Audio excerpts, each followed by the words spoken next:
Hello guys, আমি নিয়ে চলে এসেছি একটা ছোট্ট মিনি ব্লগ। তো আজকে আমি একটা খাবার বানাচ্ছি। কি খাবার সেটা তাড়াতাড়ি কমেন্ট করে জানাও, আর ভিডিওটা শেষ পর্যন্ত দেখো। আশা করি তোমাদের খুব ভালো লাগবে। যদিও আমি একা করিনি, মা বেশিরভাগ কাজটাই করেছিল। আমি শুধু শেষে একটু পরিবেশনটাই আমি করেছি, আর কিছুই করতে পারিনি। তো দেখো,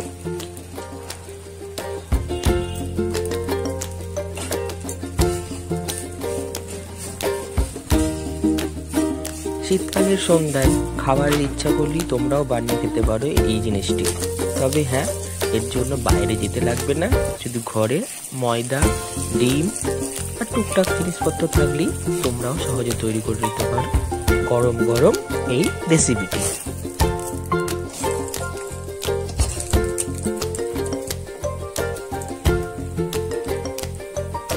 এটা প্রায় ভাজা ভাজা হয়ে গেছে। এবার মাকে বলবো এটাকে নামিয়ে দিতে, তারপরে এর উপরে কিছু কাজ করা বাকি আছে। তো দেখো,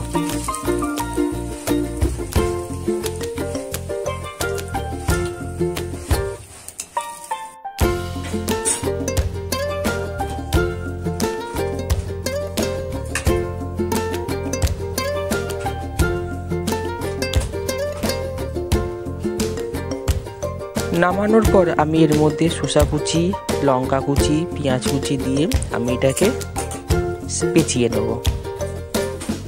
আর হ্যাঁ, সাথে সস অবশ্যই, টমেটো সস থাকলেই হয়ে যাবে। তবে কেউ যদি ঝাল ঝাল খেতে চাও সেখানে লঙ্কার পরিমাণটা একটু বাড়িয়ে দেবে, আর কিচ্ছু দিতে হবে না। দিয়ে পেঁচিয়ে গরম গরম তৈরি হয়ে গেল এগরোল।